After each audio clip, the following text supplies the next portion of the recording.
Hi, this is Scott Garibay, and today we're going to talk about Andrew Yang, stand-up comedian Dina Hashem, hip-hop DX reporter Dana Cook, XXXTentacion, a rapper who died in June of 2018, and the idea of holding oneself accountable for artistic responsibility. All right, so this situation just happened this last weekend here in July 2019, and so basically what happened was professional comedian Dina Hashem, she was in the movie Sisters with Amy Poehler and Tina Fey, and she does professional stand-up. She was doing a stand-up set that Comedy Central was connected to. Okay, so none of the players in this are small. This is pretty high level in stand-up, as close as high level as it gets. I think the only thing higher than this are like Netflix specials, right? It's really incredible that Netflix specials have become like the premium, the premium platform for stand-up comedy. All right, so Dina Hashem goes on the stage, and she opens up, and she's telling a joke, and she opens one of her jokes, and she says, "Is anyone here still mourning XXXTentacion?" All right, so let's stop for a minute. I'm going to talk about XXXTentacion, and I'm going to talk about hip-hop, and I'm going to talk about rap, just for a moment. All right, so, because her joke was about XXXTentacion. So first, XXXTentacion was a rapper. He was pretty big, right? He died in June of 2018, just a little more than a year ago, okay? He died, he was shot to death because he was carrying $50,000 to purchase a motorcycle, $50,000 in cash to purchase a motorcycle. So an assailant shot and killed him for the cash, right? All right, so, and then he passed away, right? So Dina Hashem, she asked, and I thought it was fascinating that she asked the crowd, is anyone here still mourning XXXTentacion, right? And then at that point, she's like, she says, and actually, no one said, raised their hand or said yes, right? So she proceeded with the joke. I thought that was amazing because, you get the idea that that a comedian would go into a set with certain, with a stack of jokes, and then they may tell those jokes to an audience or may not tell the jokes to an audience based on the flow, the energy that they're getting. I'm a huge Dave Chappelle fan, and I know he does this. He kind of mirrors the crowd. He leads the crowd when he needs to, but he really, he takes cues from the crowd. And I think Dina Hashem was doing the same thing, right? She went forward and she told a joke about XXXTentacion's death. All right? Now, this is important. The crowd laughed. And not even a small laugh, like a big laugh, right? So, professional comedian walks into a bar, does a professional comedian stand-up set. The jokes are told, the crowd laughs. You think that's the end of the story. It's not even remotely the end of the story. She leaves, this goes up online, and boom, the world turns upside down on Dina Hashem, right? XXXTentacion's fans are furious, absolutely furious, right? And they make it very clear on social media that they think what Dina Hashem has done is wrong, right? Now, okay, so Dina Hashem makes joke. XXXTentacion's fans respond and say, "This is outrageously wrong. You are wrong to say this," right? Now the ball flings back to Dina Hashem, and this is why we're talking today, right? I have seen this happen 1,000 times, and generally the answer is almost always the same from the stand-up comedians. That is, you could go take a long walk off a short pier, right? I don't care if you're offended. Many stand-up comedians are incredibly comfortable with large groups of people being offended by their jokes. it's kind of clear that Bill Burr has like made a massive career on this, right? And many others, right? They're just like, hey, it's my job to say things, and people are, sometimes people are going to get hurt, blah blah blah, right? That's not what Dina Hashem did. Dina Hashem did the following things. She apologized. She explained. She apologized, and then she talked to Comedy Central, and they said we're gonna keep the content that you created, and we're gonna continue to use this content, the set. We're gonna use the set, but we're gonna remove that joke, right? Dina Hashem, essentially came forward and apologized for the joke, and then declared that going forward, the set that she had just done, her content that she had completed for Comedy Central, would be aired without that joke. It would be edited. It would be removed. All right. Then, I thought that was a pretty incredible occurrence, right? Then, what's really, really interesting is at that point, Hip Hop DX is a news outlet that specifically covers hip hop. I listen to their content. I'm a big fan of hip hop. Let me give my hip hop bona fides. So I'm an old school fan and I'm a modern fan, right? So old school, I really like Mos Def. I liked LL Cool J. I liked Snoop Dogg. Big fan of DMX. Big fan of Biggie. Biggie's the king. Come on, it's kind of strange. I really wasn't a fan of Tupac. So I'm definitely in Biggie's camp, on that beef. Modern, I really, really am a huge fan of Post Malone. I saw Post Malone live at the Madison Square Garden in concert for New Year's. I went from New Year's Eve 2018 into 2019 with Post Malone. It was an incredible concert. Really, really dug it. I'm a huge Post Malone fan. And I also am a really big Kendrick Lamar fan. I've never seen him in person. I would definitely like to see him in concert. Kendrick Lamar is a genius. Really, really very, very talented rap artist, right? Okay, so, all right. So basically, you have this situation, right, where Dina Hashem is making this joke. She's made this joke. Then she apologizes and says, I will not include that joke going forward, and it will not be aired again. Right? Really, really fascinating. Dana Cook, a reporter who's done many, many, many articles for Hip Hop DX, comes in, and she reports the entire situation, and does it very carefully. And I don't take that for granted. Hip hop it's a small, it of course is very, very huge as far as cultural and social and even political impact. But Hip Hop DX does a really good job of covering it, right? Dana Cook said something amazing. She said Dana Cook wrote in her article that Dina Hashem held herself accountable for artistic responsibility. Held herself accountable for artistic responsibility. Held herself accountable for artistic responsibility. That was a complete record scratch. When I heard that, I was like, what? What? Dana Cook defined what Dina Hashem had done as holding herself accountable for artistic responsibility. This blew my mind. And the reason why is, one, I'm a huge writer fan. I think what writers do is they help us to shape this world. They show us the boundaries of our politics, of our culture, of our society. And Dana Cook's article is really important, right? I have been alive for 49 years. In the 49 years I have been alive, I have never once heard the term artistic responsibility. America does not hold its artists responsible.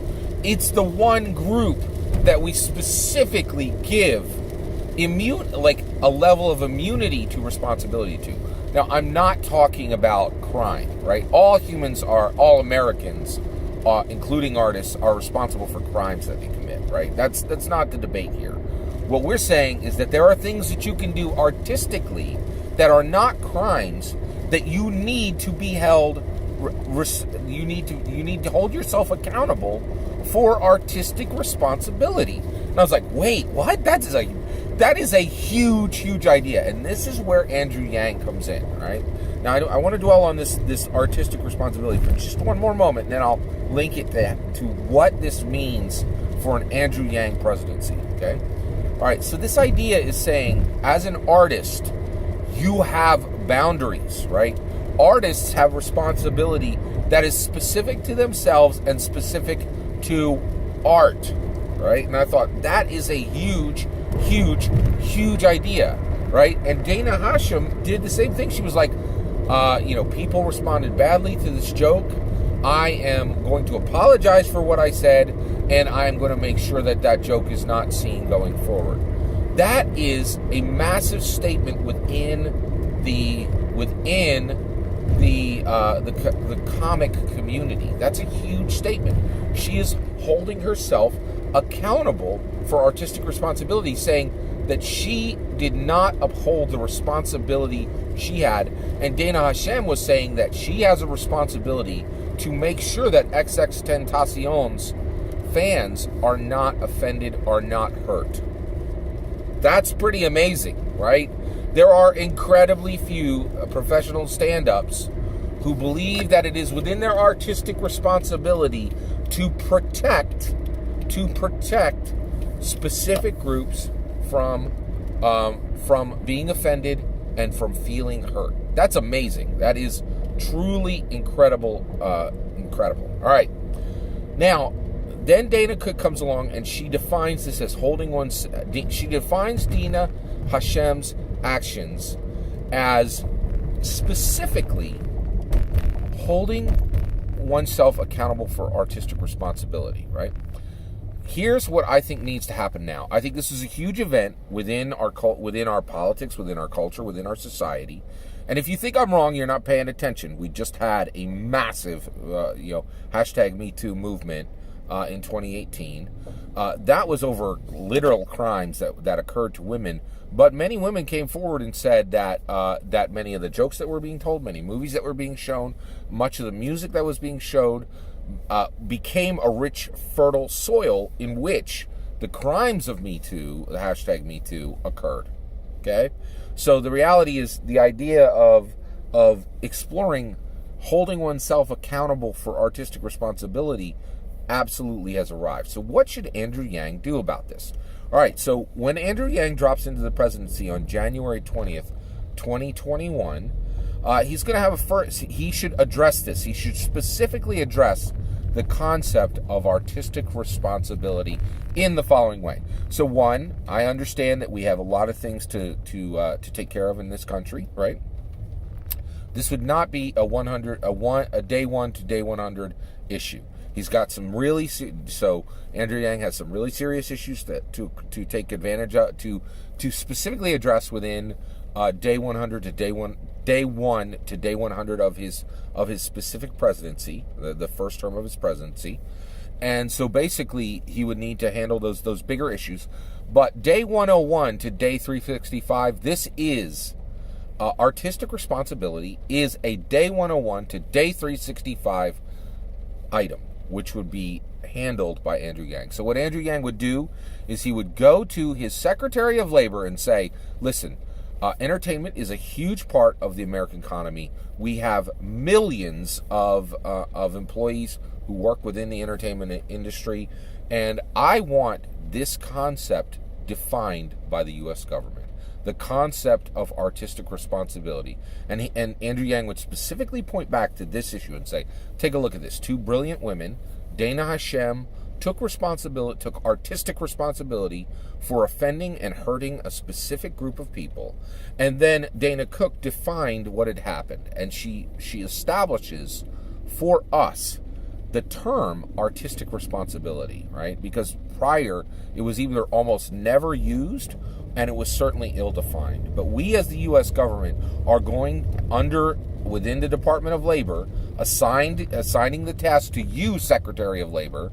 You are going to define artistic responsibility for me, and then we are going to publicly publish the findings on what modern American artistic responsibility is. Okay? Now, let's be super clear here, right? Andrew Yang is not going to drop in and say, these jokes are now illegal, right? That's not that is not appropriate for the U.S. government to do. But one of the things that's awesome about our government is we can bring resources to bear on things that would help the American people. And it is incredibly clear that it would help the American people for other artists to learn exactly what Dina Hashem has just exhibited, holding oneself accountable for artistic responsibility. And I, Scott Garibay, am very convinced that the vast majority of American artists don't even understand that there is artistic responsibility the way Dina Hashem exhibited and the way Dina Cook defined through writing, right? This is an incredibly deep subject, right? Now, what the government can do is they can come forward and they can bring America's best experts to this question, and they can define artistic responsibility from the perspective of multiple artists, from the perspective of modernity, from the perspective of our nation, America. All these things can be absolutely clearly defined and defined well. Really, really fascinating. I think it's important, and I think it's fascinating. The government can then simply publish a paper and say, the U.S. government defines the following as modern American artistic responsibility. Now, what's the value of that? It's significant, right? America does all kinds of things where they collect information and then they give data back. They give that data to industries. They give that data to private citizens. They give that data to the nation as a whole. There are many people in America who are completely ignorant of the information that the government gives. That doesn't mean it's not of value. It's of incredible value, right? I, for one, am very, very aware of significant portions of information that are given out by the government, right? And these are important, right? So the thing is, I guarantee, I hear you already. You're saying, Scott, no stand-up comedians are going to read a governmental document about artistic responsibility. You're wrong, right? Actually, you are correct that I would say 99% of all stand-up comedians will not read it, right? But one will, right? And since there's probably, since there's thousands, if not hundreds of thousands of stand-up comedians in America, that means there's going to be hundreds or even a thousand stand-up comedians who actually have read this very specific document and are knowledgeable of it, right? And then once even one of these people have indeed read this article, at that point you have a situation where in the comedy clubs there's going to be conversations between the incredibly knowledgeable, incredibly well-read, incredibly literate stand-up comedians who then discuss very carefully exactly what it means, exactly what the boundaries of artistic responsibility are, right? And then just from that conversation, a few more stand-up comedians are going to read that material as well and say, you know what? Let's start this conversation amongst ourselves. Let's start this conversation started by Dina Hashem to say, what is artistic responsibility for us as stand-up comedians, right? And honestly, the ramifications of this could be huge, right? This could go much, much broader. What are the artistic responsibilities of rappers? What are the artistic responsibility of rock and roll singers, if there's any of those left? I'm not sure if anybody counts Imagine Dragons. And then, what are the artistic responsibilities of actors and actresses? What are the artistic responsibilities of directors? This is a really large concept, right? And I really think, just having the government look at this very carefully and define modern American artistic responsibility could start an incredibly valuable conversation. And I definitely understand people are going to be like, oh, Scott, important conversations don't start from government documents. You're wrong. They do, right? And the reality is, this is how the world works. The smartest people in the world read the most driest material, and they start the fire, the catalyst that starts other people reading that material, and then turns into action coming from that community, right? At no point would Andrew Yang or his Secretary of Labor enforce any artist to be able to say or do anything, but they can show them the boundaries, right? They can say, hey, we want you as a community to start to police yourselves, right? And this is not an unreasonable request because of what we saw in 2018, right? That was the hashtag MeToo movement was a powerful cry that we as Americans definitely need to check ourselves as far as, of course, very literal crimes, but what are we doing that is creating rich, fertile soil that would grow those crimes, right? And that absolutely is coming from art. That was very clearly stated in 2018 within the hashtag MeToo conversation, right? So I think this is really important. I really definitely think Andrew Yang should set his Secretary of Labor to the task within day 101 to day 365 of his first term as president, and that task should be to define artist responsibility, specifically in the light of the actions taken by Dina Hashem and the definition of the situation that was expertly done by Dana Cook. I think it's really important. What do you think? Do you think I'm right here? Do you think I'm wrong? Let me know in the comments below. Please consider liking and subscribing, and have a wonderful millennium.